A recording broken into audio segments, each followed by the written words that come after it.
Hello అండి, welcome to నీకూస్ cooking. ఈ రోజు వీడియోలో నేను అన్నంలోకి, చపాతీలోకి, పూరీలోకైనా కలుపుకునే ఎగ్ కర్రీని ప్రిపేర్ చేయబోతున్నానండి. దానికోసం ఒక 8 ఎగ్స్ ని తీసుకుని బాయిల్ చేసి పెట్టుకున్నానండి. తర్వాత వీటికి నిలువుగా ఘాట్లు పెట్టుకుంటున్నానండి.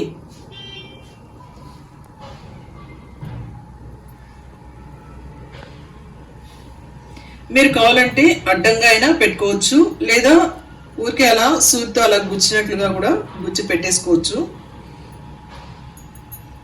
నాకైతే ఇలా నిలువుగా పెట్టుకోవడం ఇష్టం అండి, అందుకని నిలువుగానే పెడుతున్నాను.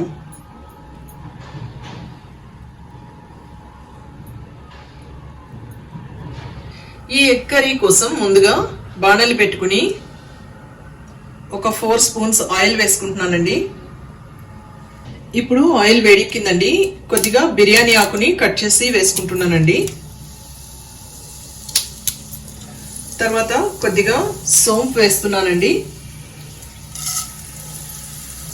తర్వాత కొద్దిగా పట్ట వేసుకుంటున్నాను. తర్వాత ఒక 4 లవంగాలు వేసుకుంటున్నాను. తర్వాత ఒక 2 ఇలైచి వేసుకుంటున్నానండి.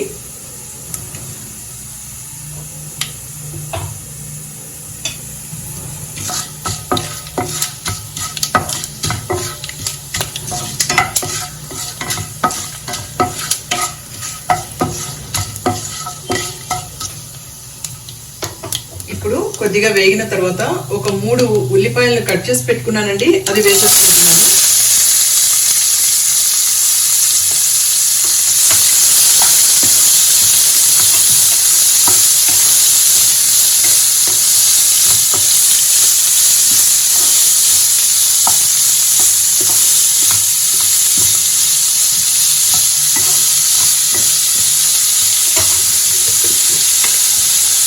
కొద్దిగా సాల్ట్ కూడా వేసుకుంటున్నానండి.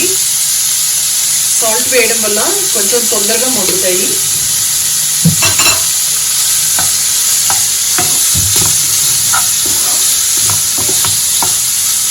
ఇప్పుడు ఇందులో కొద్దిగా కరివేపాకు కూడా వేసుకుంటున్నానండి.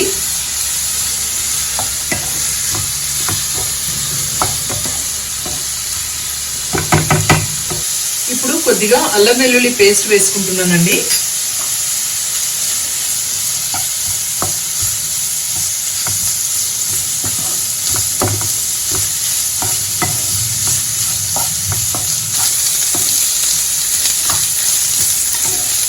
ఇప్పుడు ఇందులోకి ఒక 1/2 స్పూన్ పసుపు వేసుకుందామండి.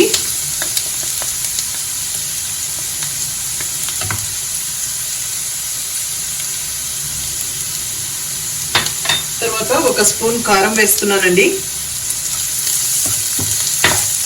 తర్వాత ఒక 2 స్పూన్స్ ధనియాల పొడి వేస్తున్నానండి.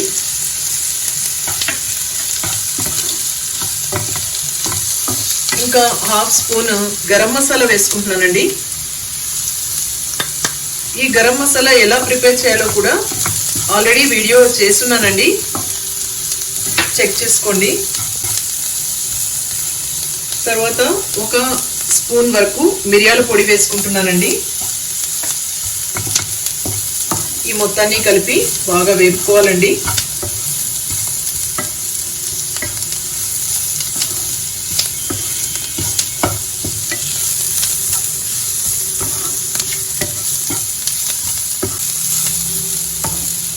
ఈ మసాలా అంతా బాగా పట్టడం కోసం కొద్దిగా వాటర్ వేసుకుంటానండి.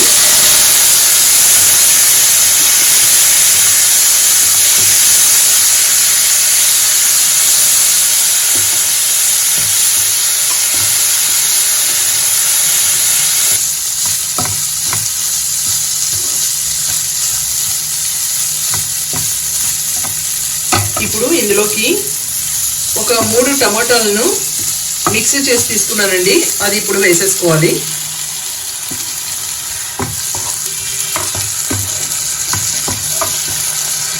మళ్ళీ బాగా వేపనివ్వాలండి.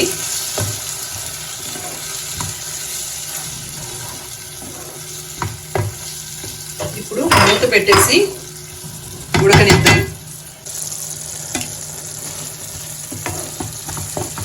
మధ్యలో మూత తీసి కాస్త కలుపుకోవాలండి.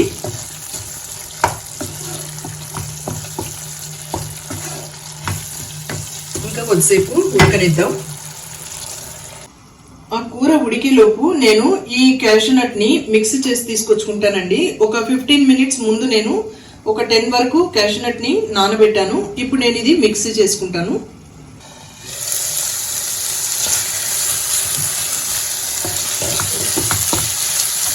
ఈ స్టేజ్లో ఉన్నప్పుడు ఈ జీడిపప్పు మిక్స్ చేసుకున్నాం కదండి, దాన్ని ఇందులో వేసేసుకోవాలి.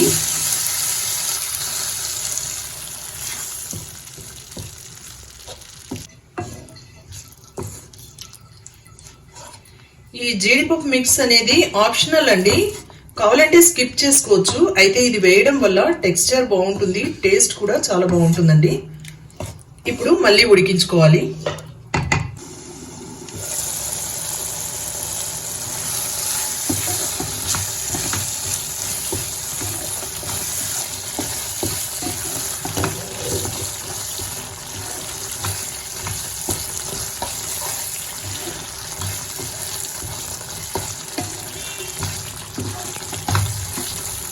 ఈ స్టేజ్లో ఉన్నప్పుడు మనము వాటర్ ఎంత అవసరమో అంత వేసుకోవాలండి. మరీ ఎక్కువ నీళ్ళుగా కూడా చేసేయకండి, తక్కువ వాటరే వేసుకోవాలి.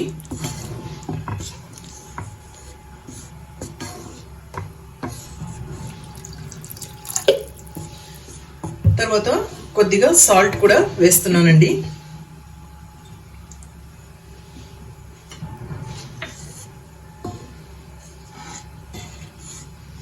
ఇప్పుడే సాల్ట్ సరిపోయిందా లేదా అని చెక్ చేసుకోవాలండి. సాల్ట్ సరిపోయిందండి. ఇప్పుడు మళ్ళీ ఉడకనిద్దాం.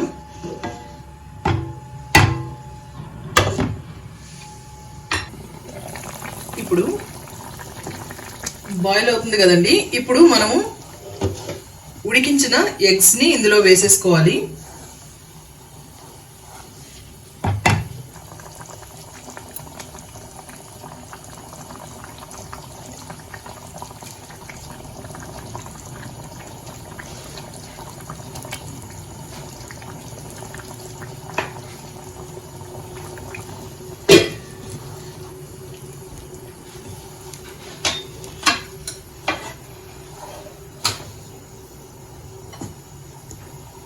మళ్ళీ మూత పెట్టేసి ఉడికించుకోవాలండి.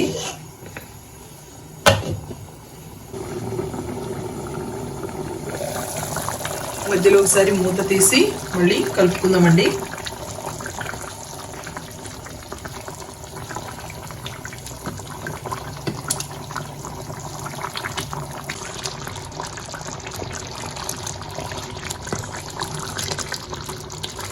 అంతే అండి, ఉడికిపోయింది.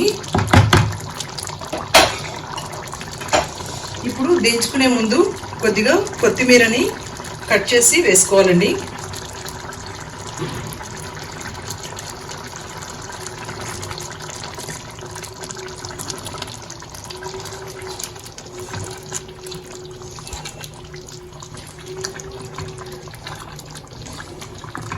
ఇంకా స్టవ్ ఆఫ్ చేసేసుకోవచ్చండి.